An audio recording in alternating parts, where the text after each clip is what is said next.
All right, so we are live. Good morning, world of Facebook, LinkedIn, YouTube. We're actually multi-streaming on all three channels. Morning for you, afternoon for me. I'm still over in Europe, at least for a couple more weeks here. So let me explain what I'm going to do. The topic for today I mentioned is a slightly different way to think about mapping your client or customer journey. And I think this will be useful for you guys. One, because it is a different way of looking at this. It's an idea that I've been sort of chewing on, and it's designed to reveal some potentially profitable niches or gaps within what you're already doing. So basically found money. That's always a good thing.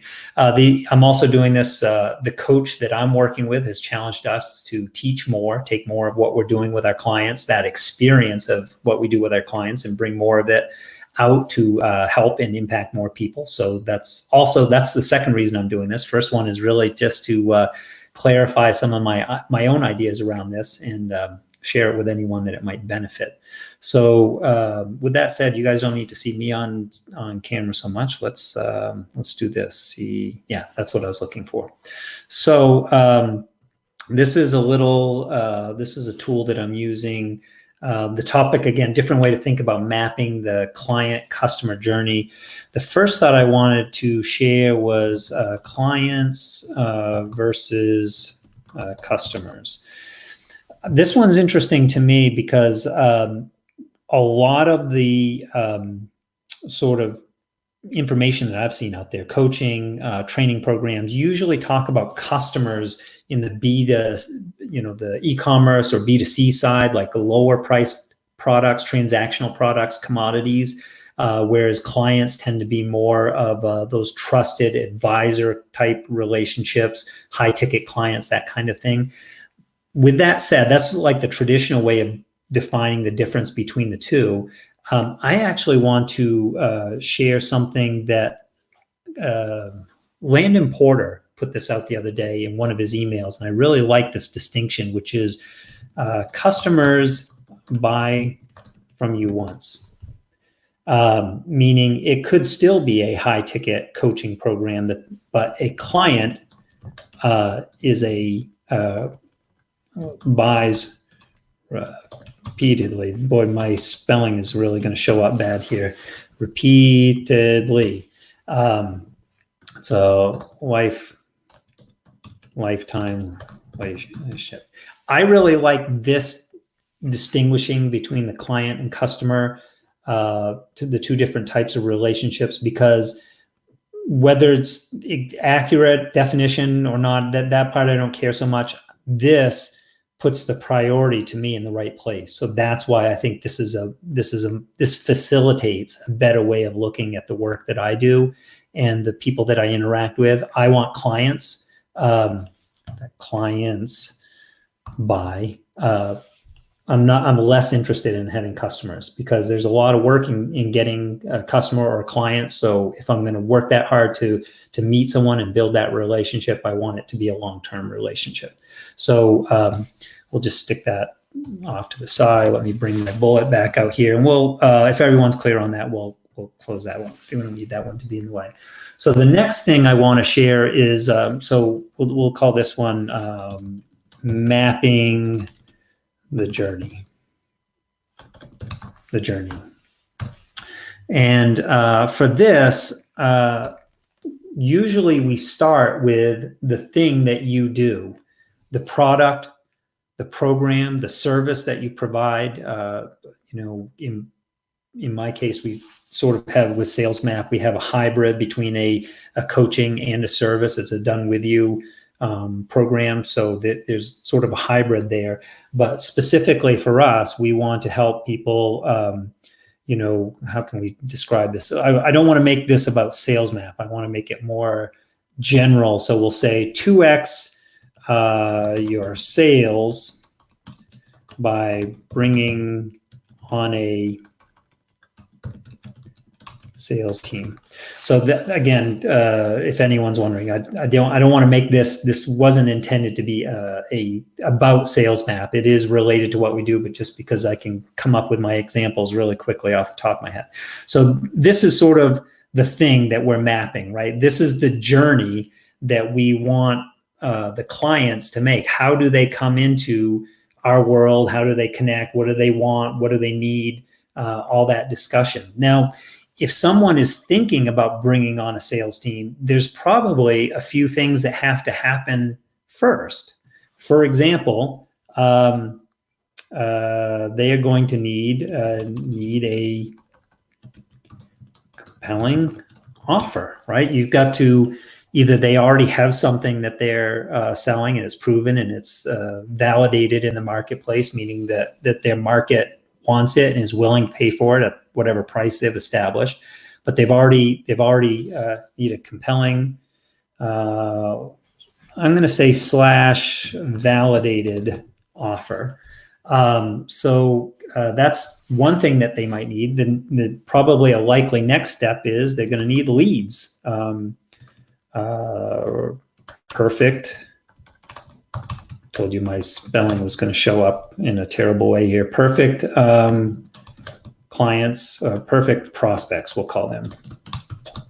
Okay, a lead in the world, the way I'm defining it, a lead might be someone's contact information, like you have their name, maybe you have their Facebook URL or their LinkedIn URL. You know a little bit about who they are, but they're not really prospects until you have started to gather research, maybe even converse with them to qualify them, right? So someone who is qualified would be the prospect. But so first we need the offer. I'm going to capitalize these. I think that will help. So let's call this offer, and then let's call this one leads, and we call this one, we'll make the capitals like the focus here, sales team, right?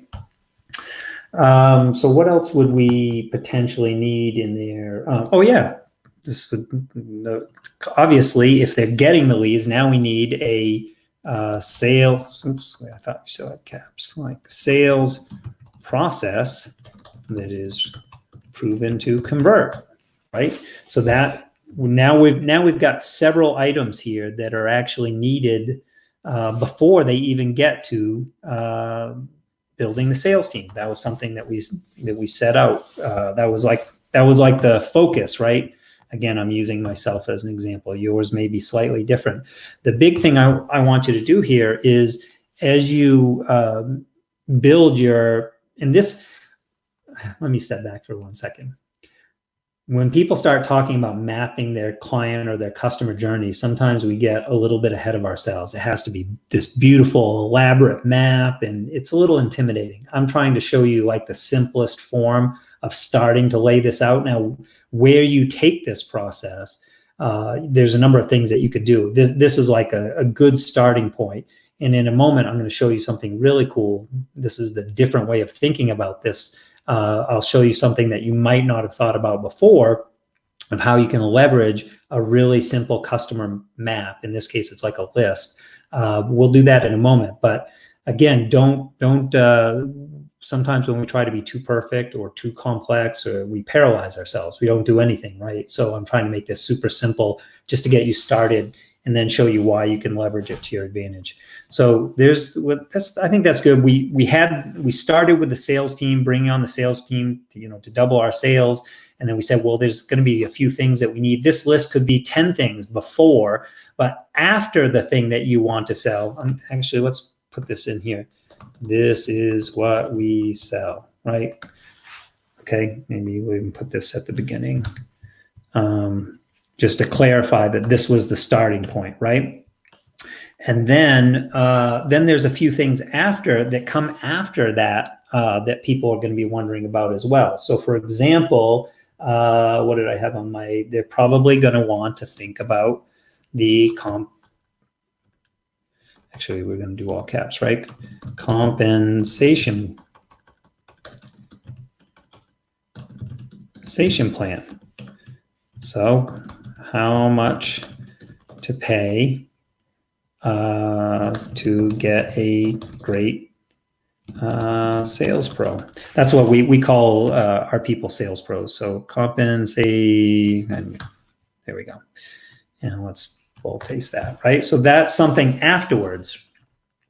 What else could be on there? So maybe how to onboard and train sales pros. What else? Let's boldface this again so people can get a clear sense of this. And then I want to keep this fairly simple, so we'll do 3 before, 3 after. Let's call this sales team leadership and manage, right? So that it's that team or sales pro, the combination of the business owner and however many folks are operating in the sales and marketing side, that they're going to continue to function at a high level. That you can't just leave people alone and you forget about them and expect it. What we manage what matters, and those numbers tend to grow and thrive in that environment. So giving that attention, that support, that encouragement, inspiration, all those things. So this, I'm going to call this like a really basic or a starting point of this map, right? The client customer journey map.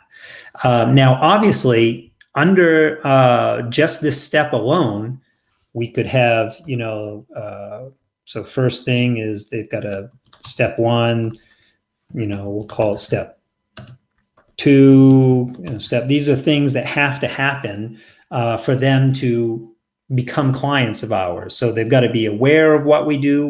Maybe they're reading our content. Maybe they respond to outreach that we've done. Maybe we do a discovery call where we get to know them and understand, diagnose what's going on in their business. Does it even make sense for them to bring on a salesperson? What kind of offer do they have now? We're quite likely asking about questions from these first 3 steps, first 3 bullets, right? So you're going to have steps that bring them into your world. Again, this is the product that we meaning the sales map team sell. And, we have our steps. The reason why I want to lay this out, and this is what I wanted to encourage you to do, to think differently, is that each of these other bullet points, these now provide an opportunity to either launch a companion offer, program, service. Maybe there's something that you already can do or already are doing that you can unbundle and offer for a lower price to engage people. So for example, you could teach them what we call this, a market research, or in our case, Caitlin calls this the sales survey process. We'll highlight sales survey, and this becomes this actually becomes a standalone. Could be a product, right, that you offer and you haven't offered before, and might become a significant stream of income by itself. So could also be, coaching on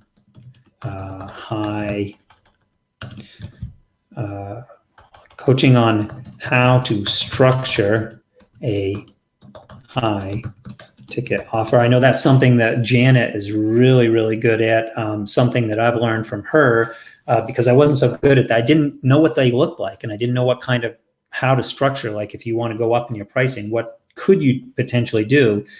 So you're not just asking for a higher price, but you've actually made a really compelling offer at a higher price.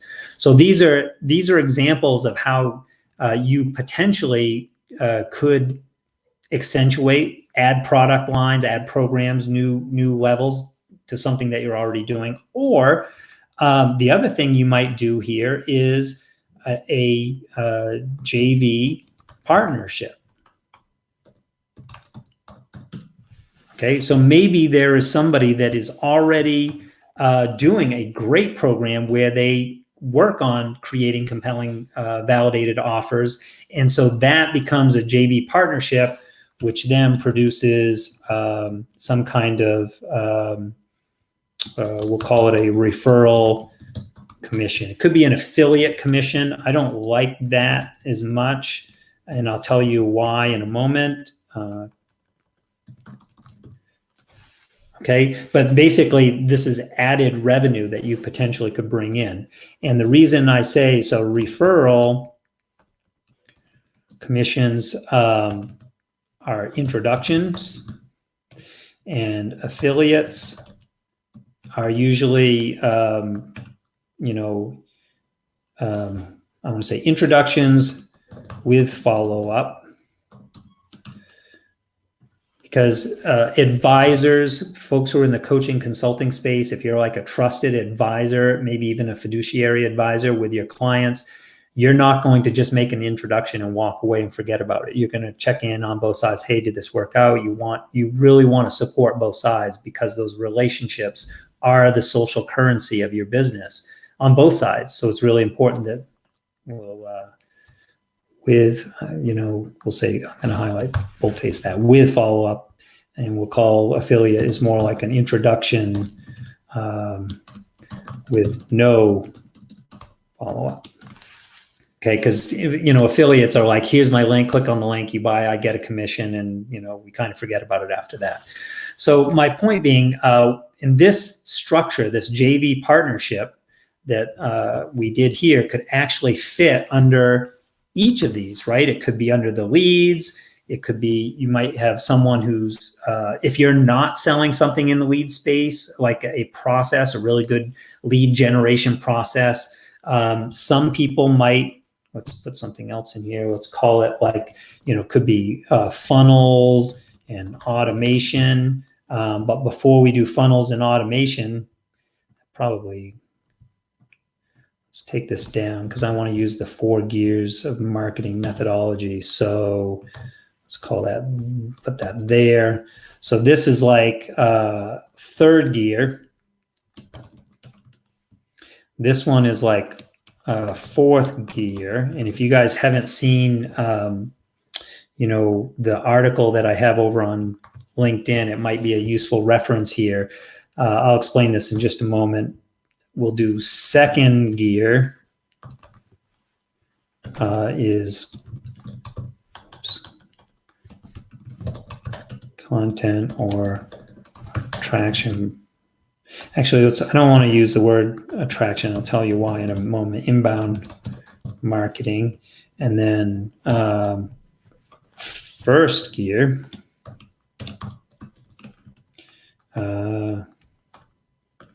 equals conversational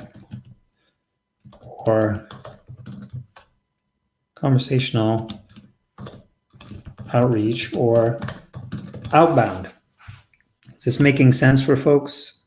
If it's not, I'm not seeing your comments yet because I'm on a different screen. I'll check in just a moment. Okay, let's actually do that for a second. I'm going to switch over just to see. Hey, Marnie. Hey, Marnie. I'm glad you could. Oh, I see you tag someone. That's awesome. So let's do this on Facebook. Let's do. Interesting. So it won't let me comment back to Facebook. I'm not sure. Maybe that's a StreamYard thing. I could do it, but it would go to where we stream. We're streaming on YouTube and LinkedIn, my personal profile on LinkedIn, and also over on Facebook all at the same time. So the last thing I want to go back to this list for a moment is just I really want to highlight this idea of the 1st gear of marketing, the 2nd gear of marketing, the 3rd gear of marketing, and the 4th gear of marketing. We call this this whole section 4 gears of marketing. And I told you guys I'd show you where you can get a little bit more information on this in a minute.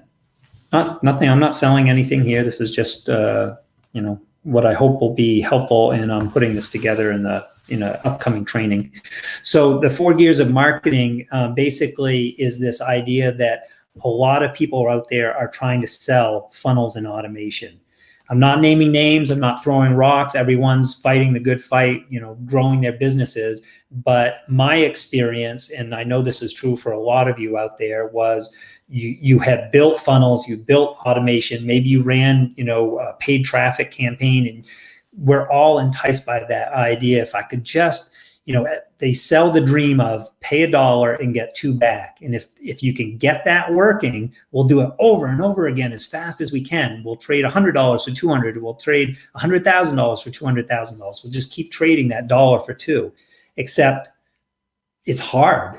And there's a number of reasons why that doesn't work. Usually it's because the other gears have not been put in place. What do I mean by that? Well, when you do first gear, when you do the outreach, the actual having the conversations with people, you go directly to the very best prospects, you tap them on the shoulder, you start a conversation, you introduce yourself into their world in a way that's not spammy, not like a leg humper, not off-putting and ruining your reputation, but the way you would want to be approached by someone new who you've never met before. There's a way to do this, by the way. It's part of what we do with our sales pros. But when you introduce yourself, all of a sudden you're having conversations, one-to-one conversations, and you hear in that dialogue, you hear them use words, phrasing, and you say, like that's how the world sees my program. Like I was describing it this way because it's my baby and I love it, but they describe it this other way. And if you use their words, all of a sudden other people are attracted because like minds gather together, birds of a feather gather together. There are other people that are thinking about it the way they do because they're not too close to the work the way we are. So when we do outbound, not only is it the most direct path to get some of those first clients enrolled, you easily should be able to put 3 to 5 book calls on your calendar each week. You enroll one of them, so a client each week, and you've got traction, and you're getting the results from the work that you do. You're getting the results from the conversations that you're having. All of this contributes to making the other gears work better. It's just like driving your car. A motor was not meant, when you drive your car, a motor was not meant to start out in 4th gear. And that's why so many people have struggled with the funnels and automation, right? You just can't drive your car out of the parking lot in 4th gear. You try it, the car stalls, and you're mad at yourself, and it's not your fault. The car wasn't designed, the motor wasn't designed to be driven that way. 3rd gear is where we introduce JV partnerships. And this is really JV partnerships. Who are the people that already have the ear of the folks that you want to work with? So there's somebody out there right now that is already talking to, already has the trust and the attention of the people that would be, home runs for you to work with too. And if you can work out a structure where it is a win-win-win, let's put that in there, must be a win. I'll explain this in a minute. Win. So it's got the reason why I say a 3, usually you just see that win, people talk about a win-win, right? No, it's got to be a 3-way win-win-win. Has to be a win for the person that has the audience, the one who they deserve, and they will only open up access to their audience if it's a win for them, because they've worked really hard to gather that group of people, to build the rapport, to build the respect and the trust with those folks. They are not going to give that away just for the sake of what? To make a quick buck? No one would do that. That would be crazy. That would be reputation suicide if they just took anybody who came along. So it has to be a win, not just monetarily, but the social currency of what they bring to their audience. Like it's got to be a win. They've got to say to their audience, I feel great about doing this for you, so I'm introducing this person into your world because you're going to be better for it. Has to be a win for the person, for the members of their audience, right? Clearly, they've got to win from that experience to get that social currency aspect. So there's 2 wins right there. Win for the JV partner, win for their audience, and lastly, it obviously has to be a win for you, or you wouldn't do it either. So only the JV partnerships that are clearly win-win-win and it checks all 3 of those boxes are going to work. So that's 3rd gear. That's when we talk about collaborations with other people. And specifically, it's the people who have the ear of the group of people, the pool of people that you want to work with. It's not just any group of people. It's not just bringing people together. It's specifically someone who already has that trust and the ear and the attention of the people you want to work with.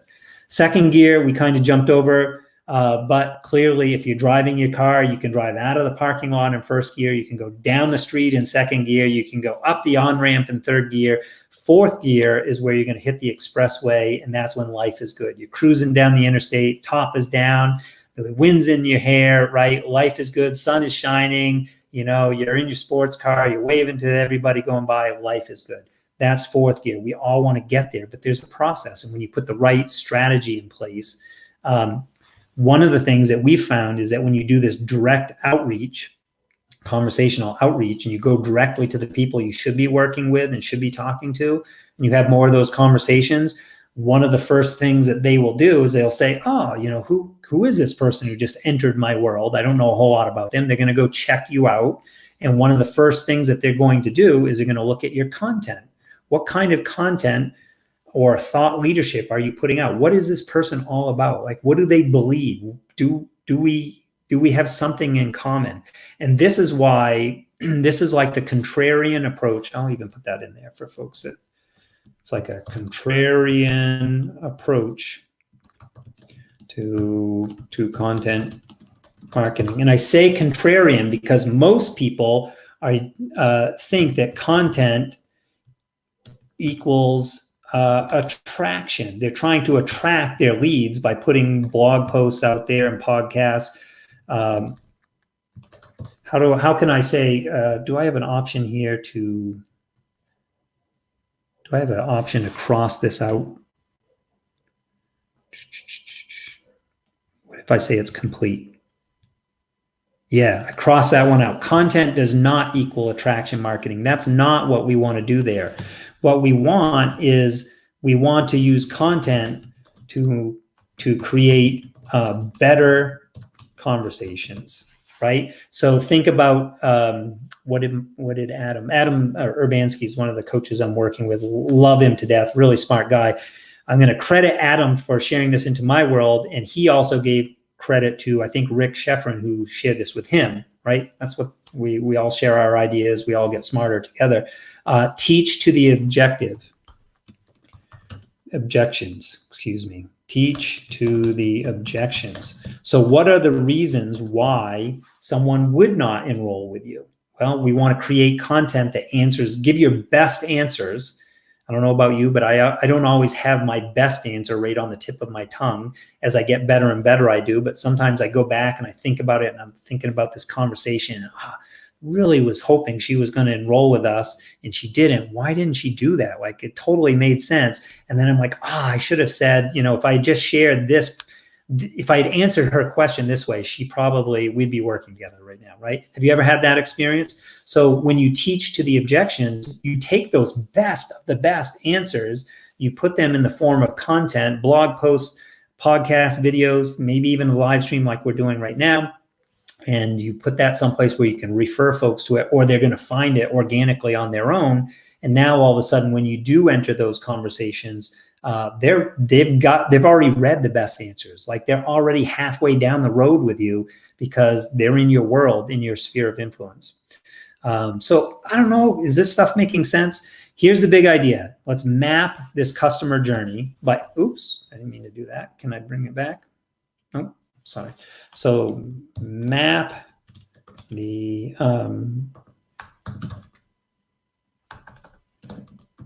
journey.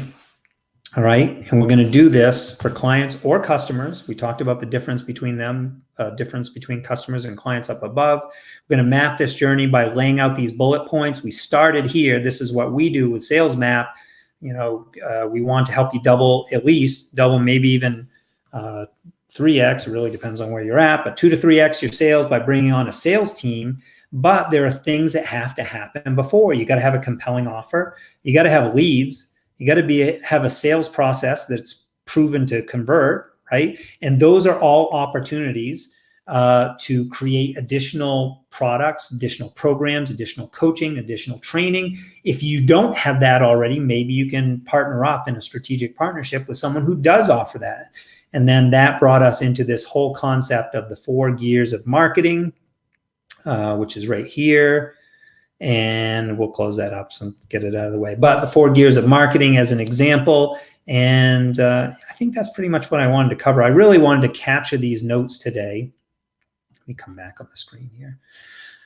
Whew, that was a lot of information. I hope, hey, look, a couple people stuck with me through. I hope you found some value in this. Why am I doing this? A couple of reasons. One, I have a training for clients that I was putting together, and I thought I wanted to work through my thoughts and sort of put some of these ideas and see how the flow. It was a little choppy, I get it, but anyways, I was putting that together. So notes to paper to video, and then it will go into writing, and we'll bottle it and we'll make it available to folks. So you got an early preview of that. We talked about mapping the customer journey, but not just mapping it so you can have a more streamlined journey for your customer or clients, but also so you can uncover or tap into some new streams of revenue, some profitable streams of revenue that you might not have even realized were there. And then we finished up with the 4 gears of marketing, which, by the way, let's see, can I do this? How can I do this?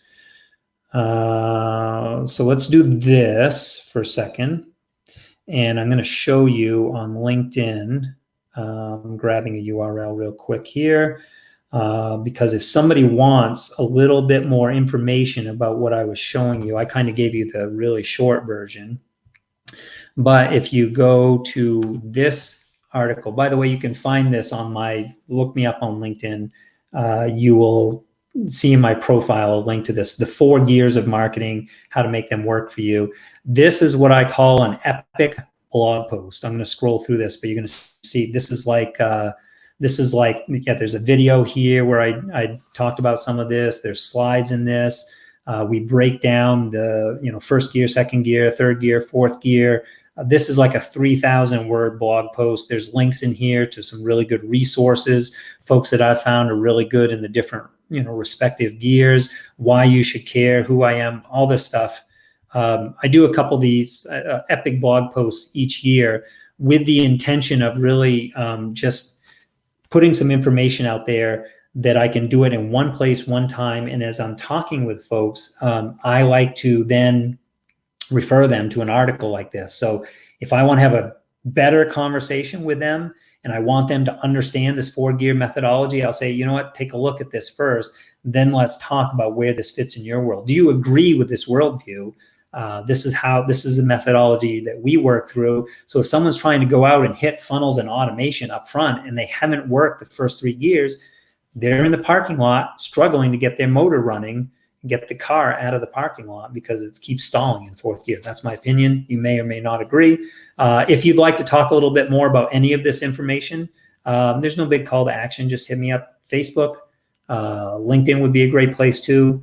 You can also email me, just Google me, whatever you need to do, but reach out. Love to have a conversation because that is my goal. That is the ultimate goal of what I'm doing this for, is to have more conversations with the right people who I should be talking to. If that's you, I'd love to hear from you.